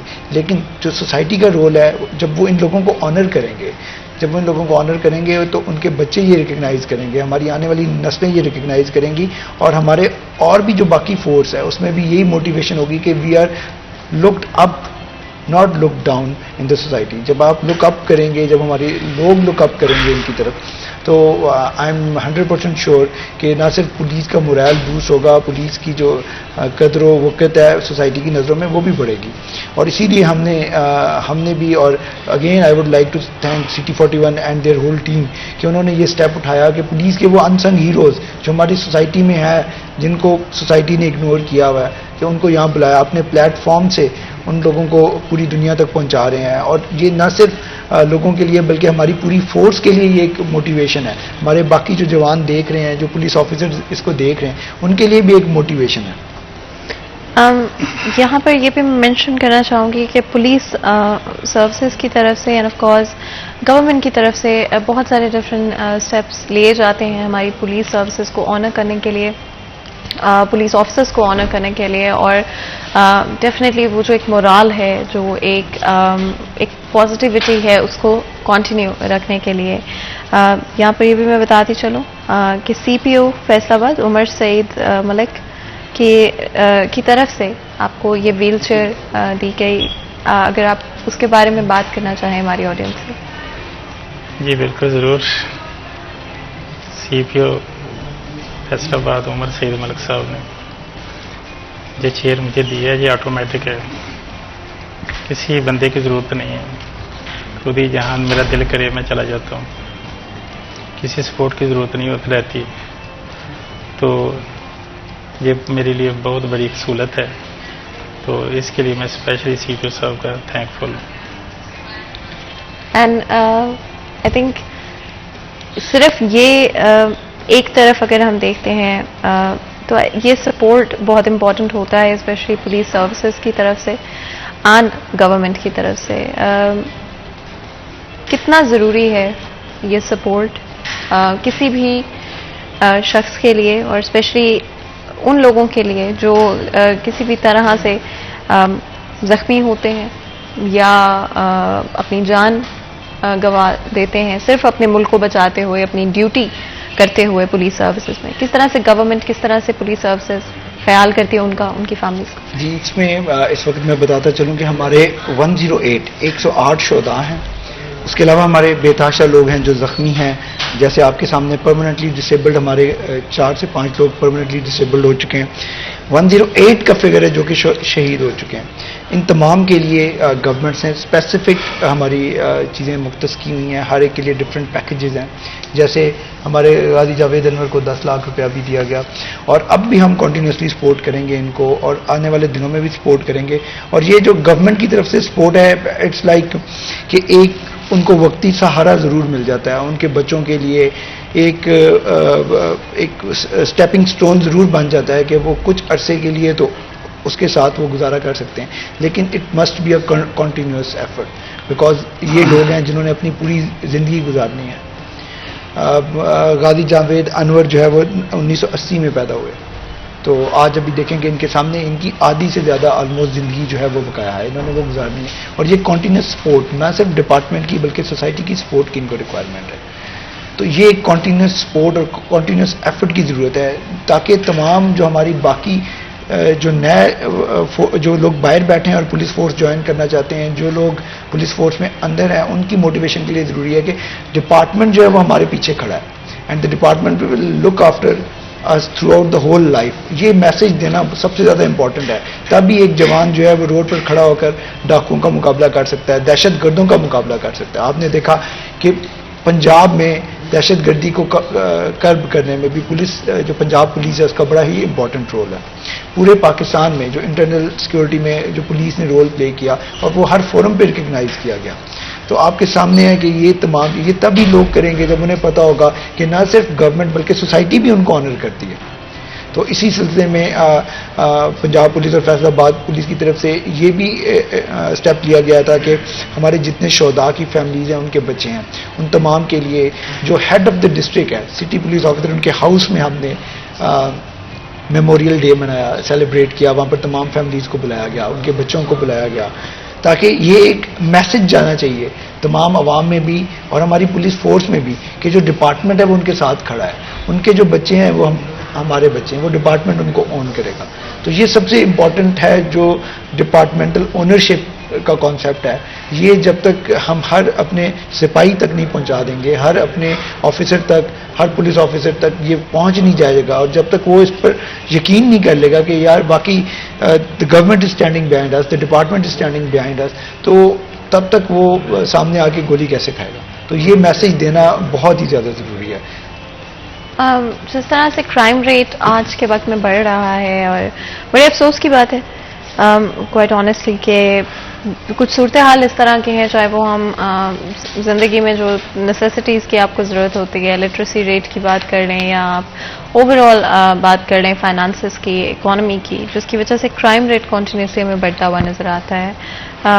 Javed Anwar साहब, आपके ख्याल में जो आप देखते हैं क्राइम रेट बढ़ रहा है और वारदातें होती हैं और इंसिडेंट्स होते हैं, हमारे पुलिस ऑफिसर्स जो अपनी ड्यूटी पर अपनी जान को रिस्क कर रहे होते हैं लोगों के लिए, क्या लगता है किस तरह से इसको कंट्रोल किया जा सकता है, बढ़ते हुए क्राइम रेट को, माशरे में जो एक एम्पैथी खत्म हो गई है?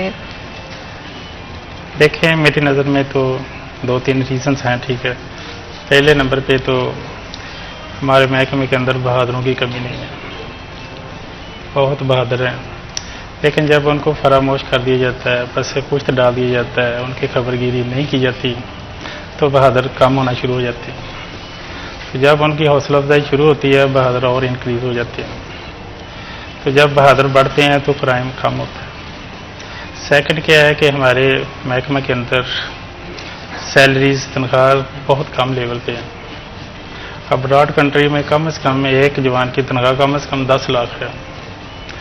तो एक बंदा 40 या 50 हज़ार लेके, ठीक है, अपने घर को मैनेज नहीं कर सकता। जैसे क्या करेगा, उसका इंटरेस्ट भी कम होगा। अगर सैलरी मकबूल होगी तो उसका इंटरेस्ट बढ़ेगा, वो क्राइम को ज़्यादा कंट्रोल करेगा। थर्ड क्या है कि हमारे महकमे के अंदर फैसिलिटी बहुत कम है, गाड़ियों का फुकदान है, वेपन का फुकदान है। सबसे बड़ी रीज़न क्या है कि फोर्स का फुकदान है, जिनकी वजह से क्राइम को कंट्रोल करना ज़रा मुश्किल हो जाता है। ओवरऑल अगर सिक्योरिटी की सूरत हाल पे आप कमेंट करें, करंटली फैसलाबाद शहर की बात कर लें अगर? बिल्कुल, इसमें आपके सामने है कि जो भी हमारे एग्जिस्टिंग रिसोर्सेज हैं, आपको पता है फैसलाबाद की population is about 70 lakh, 7 million से ज़्यादा पॉपुलेशन है, और उसमें जो भी हम within existing resources efforts कर सकते हैं, we are making all those efforts. और पिछले दिनों में हमारे बहुत सारे इंपॉर्टेंट केसेज हैं जो ट्रेस हुए, जिसमें आपने देखा होगा कि चक जुमरा में एक बच्चा था जो कि बहुत ही चंद दिनों का बच्चा था, जो बहुत ही गरीब ख़ानदान था। तो without any discrimination of poor and rich, police ने उस पर एफर्ट किया और उस बच्चे को विद इन 24 आवर्स रिकवर किया। इसी तरह और भी बहुत सारे इंसिडेंट हैं। इसमें मैं ये भी बताऊं कि लास्ट तकरीबन 3 वीक्स के अंदर 4 डॉल्फिन पुलिस फोर्स के लाइव इनकाउंटर्स हुए हैं। कुछ तो होते हैं जिसको हम कह देते हैं कि ये शायद पुलिस ने इनकाउंटर किया है। These are the live encounters जो डॉल्फिन फोर्स के हुए ऑन द रोड्स हुए हैं, जो इस बात का मुंह बोलता सबूत है कि police is fully active on the roads. और हम इंशाल्लाह इसको जो भी वेव है इसको अब तो कर्ब हुई है। इसी तरह हमारी जो कैश स्नैचिंग होती थी सिटी में, उसमें भी बिल्कुल वो नॉट ज़ीरो बट बहुत ज़्यादा आ गई है, because the major gangs have been busted. तो police is making all out efforts, और हम इसमें फुली कमिटेड हैं कि आपको within next few weeks you will feel a much bigger. बिल्कुल, इससे पहले कि मज़ीद गुफ्तगू करें, ब्रेक का वक्त हो रहा है, ब्रेक लेते हैं, कहीं मत जाइएगा, हमारे साथ रहेगा।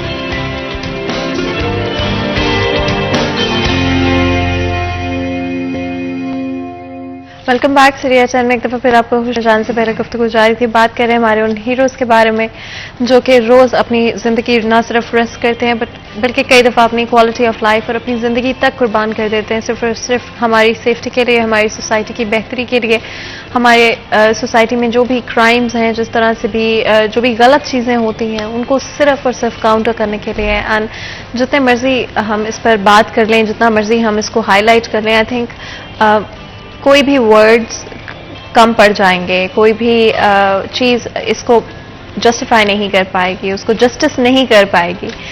लेकिन हमारी छोटी सी कोशिश आज के प्रोग्राम में हमारे हीरोज़ के सैक्रिफाइस को ना सिर्फ बताने की, उनके बारे में बात करने की, बट ऑल्सो शायद एक एग्जाम्पल सेट करने की, एक मोटिवेशन सेट करने की। बिकॉज आज अगर एक बहुत बड़ा इशू जो हमारी सोसाइटी में एग्जिस्ट करता है वो अच्छे एग्जाम्पल्स ना होना है, अच्छे हीरोज़ ना होना है, उनकी कहानियाँ, और ये नहीं कि है नहीं, लेकिन शायद वो कहानियाँ हम तक पहुँच नहीं पाती। तो हमारी छोटी सी कोशिश इन कहानियों को आप तक पहुँचाने की। आगे अगर हम स्पेशली क्राइम रेट की हमने बात की एंड ओवरऑल सिक्योरिटी सिचुएशन के हवाले से हमने बात की, फैसलाबाद शहर को देखते हुए जब से आप फैसलाबाद शहर आए हैं उसके बाद से क्या इम्प्रूवमेंट्स आपके ख्याल में सबसे ज़्यादा इम्पॉर्टेंट रहीं, सिग्निफिकेंट रहीं आपके एक्सपीरियंस? इसमें थैंक यू वेरी मच, आपने इस बात को भी हाईलाइट किया। इसमें हमारे जो inspector general of police Punjab हैं, आरपीओ साहब हैं और सीपीओ साहब, उन्होंने कुछ स्टेप्स लिए बड़े इंपॉर्टेंट स्टेप्स लिए हैं, जिसमें सबसे पहले तो हमने ह्यूमन राइट्स की प्रोटेक्शन का एक बड़ा इंपॉर्टेंट स्टेप लिया है, जिसमें जो टॉर्चर एंड लीगल कस्टडी है उसको कर्ब करने के लिए हमने एक प्रोफार्मा जारी किया है। अब जो भी एक्यूज आएगा, जैसे भी आएगा, इमीडिएटली उसकी अरेस्ट दर्ज की जाएगी और अरेस्ट को ऑन रिकॉर्ड लाया जाएगा, और जो हमारा एक्यूज होगा उससे एक परफॉर्मा साइन करवाया जाएगा कि दौरान हिरासत while he was in custody उस पर कोई टॉर्चर तो नहीं किया गया किसी किस्म का, और उसको उसके राइट्स बताए जाएंगे, जो कि एक मिरांडा राइट्स एक जो पास हुए थे आज से 300-400 साल पहले, तो वो एक्यूज के राइट्स बताए गए थे जो कि बड़े क्लियर थे और बड़े इंपॉर्टेंट थे कि जी जो भी एक्यूज आएगा पुलिस कस्टडी में he will not be subjected to any kind of torture. तो आपने पिछले दिनों देखा होगा कि ये भी बड़ा इंपॉर्टेंट इशू होता है पुलिस में, दौरान कस्टडी पीपल डाई। तो इसको कर्ब करने के लिए, इलीगल कस्टडी को कर्ब करने के लिए और लोगों के जो ह्यूमन राइट्स हैं आर्टिकल 14 के, उनको प्रोटेक्ट करने के लिए ये बड़ा इंपॉर्टेंट स्टेप है जो आईजी साहब और सीपीओ साहब की तरफ से लिया गया है। इसी तरह एक बड़ा इंपॉर्टेंट इशू सोसाइटी में रेज होता था कि पुलिस वाले बिला वजह लोगों को तंग करते थे, उनको रोकते थे, फैमिलीज को रोककर उनसे डिफरेंट किस्म के क्वेश्चंस करते थे। निकाहनामा जिसमें बड़ा इंपॉर्टेंट है जो मांगा जाता था, तो वो भी तमाम फोर्स को बड़ी क्लियरली बताया गया है। इसमें जिन लोगों ने इस तरह के काम किए, they have been dismissed from the service, they have been told that, and it's a clear message for the police force कि जो हमारा काम लोगों की ऑनर को, लाइफ को, प्रॉपर्टी को प्रोटेक्ट करना है, ना कि हम खुद उनके वायलेटर्स बन जाएं। So it's a very clear message कि कोई भी जो भी इस किस्म की सिचुएशन में आएगा तो he will not be tolerated, और ये बड़ा इंपॉर्टेंट मैसेज है I think, and we are moving towards reforming the police force on modern lines as protectors of the human rights. And जो भी चीज़ें आपने मेंशन की I think they are very important and they are improvements जो कि शायद पहले अगर कहीं पर लगता था कि कोई इश्यूज एग्जिस्ट करते हैं, तो आई एम रियली हैप्पी कि उन पर काम किया जा रहा है। आवाम के जो भी कंसर्न्स हैं उनको डेफिनेटली एड्रेस किया जा रहा है। And I think at the end of the day सबसे ज़्यादा यही इंपॉर्टेंट है कि आवाम के जो भी इश्यूज हैं, जो भी कंसर्न्स हैं, उनको किस तरह से हैंडल किया जाता है। अगर आपसे मैं ये पूछ सकूं, आप हमारी ऑडियंस को अगर कोई मैसेज देना चाहें अपने एक्सपीरियंस के हवाले से, ओवरऑल कोई भी बात शेयर करना चाहें। ये मेरा पूरी पुलिस फोर्स के लिए एक मैसेज है। देखिए, हमने ड्यूटी तो करनी है, तो सोए इस तरीके से ड्यूटी करें कि शार बना लें कि जो बंदा भी है जिसकी कोई सिफारिश नहीं है, जिसके साथ थाने जाने के लिए कोई बंदा नहीं है, वो उसकी आस बन जाए, उसकी हेल्प करें, उससे दुआ लें, क्योंकि सबसे कीमती चीज़ जो होती है वो दुआ होती है, जो आपकी दुनिया भी बेहतर कर देगी, आपकी आखिरत भी बेहतर कर देगी और आपकी जन्नत भी पक्की हो जाएगी। सेकंड मैसेज मेरा ये है कि जितने भी मेरे महकमे के नौजवान हैं, जितने भी बहादुर लोग हैं। सारी पुलिस फोर्स के लिए ये मेरा मैसेज है कि जितना भी समाज दुश्मन अनासर हैं, दहशतगर्द हैं, डाकू हैं, उनसे डरने की कोई ज़रूरत नहीं है, क्योंकि मौत का एक वक्त मुकर्रर है। जब ये चीज़ तय है कि मौत आनी है, इंसान फानी है, तो फिर एक सेकंड आगे पीछे नहीं हो सकता, तो सो डरना कैसा। शुक्रिया। आप अगर हमारी ऑडियंस को कुछ कहना चाहें। सबसे इम्पोर्टेंट मैसेज तो यही है कि अपने इर्द गिर्द जो अनसंग हीरोज़ हैं उनको फाइंड करें, उनको तलाश करें और उनको ऑनर दें, अपनी सोसाइटी का हिस्सा बनाएं और उनको रिस्पेक्ट एंड ऑनर अपने बच्चों से उनको मिलवाएं। They should become the part of their life. तो ये सबसे बड़ा इम्पोर्टेंट मैसेज है। और पुलिस फोर्स में बेताशा खामियाँ होंगी, लेकिन police force is there for you 24/7। हमारी पूरी कोशिश होती है कि हम आवाम की जान माल इज़्ज़त व आबरू की हिफाजत करें और आइंदा भी हम इंशाल्लाह करते रहेंगे। ये एक इम्पोर्टेंट मैसेज। आपके एक्सपीरियंस में आपके जो प्रोफेशनल लाइफ रही है उसमें सबसे कोई मॉन्यूमेंटल मोमेंट जो आप हमारी ऑडियंस के साथ शेयर करना चाहें, या कोई ऐसी एडवाइस या कोई बात जो किसी ने आपसे कही और आपको लगता है कि उसने आपकी करियर डेवलपमेंट में, पर्सनल डेवलपमेंट में आपकी बहुत मदद की? इसमें जो डिसिप्लिन है अपनी लाइफ में वो सबसे इम्पोर्टेंट है। Discipline, effort, hard working people बहुत ज़्यादा होते हैं, बट हार्ड वर्किंग के साथ डिसिप्लिन होना चाहिए। कॉन्टीन्यूस एफर्ट तभी आती है जब आप डिसिप्लिन में आते हैं। तो डिसिप्लिन अपनी लाइफ में पैदा करें, यही आपके लिए सक्सेस बनेगा। लगता है कि आज के वक्त में आज की हमारी जो नेक्स्ट जनरेशन है डिसिप्लिन है। ये आपने बड़ा अच्छा पॉइंट रेज किया है कि डिसिप्लिन का ही फुकदान है। इसी वजह से हम हाफ हार्टेडली एफर्ट्स करते हैं। Lot of people do a lot of hard work, but वो कॉन्टीन्यूस नहीं होता because they lack the discipline in the routines. तो जब तक ये डिसिप्लिन नहीं आएगा तब तक ये चीज़ें इम्प्रूव नहीं होंगी। अच्छा, बिकॉज डिसिप्लिन की बात हो रही है, डिसिप्लिन होना या चाहना कि हो जाए एक अलग चीज़ है और एक्चुअली में उसे प्रैक्टिकली कर पाना दूसरी चीज़ है।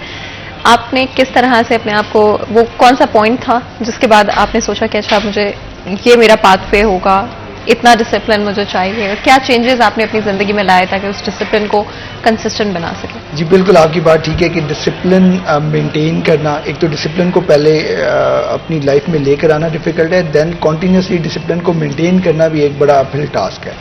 तो जब मैं I was in class 10th matric कर रहा था, उससे पहले तो बड़ा हैपेजिट सा था, लेकिन उसके बाद ट्राई टू इनकलकेट डिसिप्लिन। और डिसिप्लिन के आने से मैं आपको ये बताऊं कि बहुत ज़्यादा सक्सेस मैंने गेन की only because of the discipline.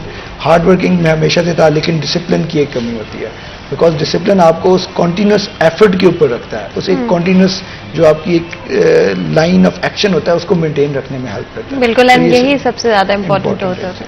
आप दोनों का बहुत बहुत शुक्रिया आज हमारे लिए, हमारे शो के लिए, हमारी ऑडियंस के लिए वक्त निकालने के लिए। यहाँ पर आज के प्रोग्राम का वक्त ख़त्म होता है। मुझे इजाज़त दें, अपना ख्याल रखें। अल्लाह हाफिज़।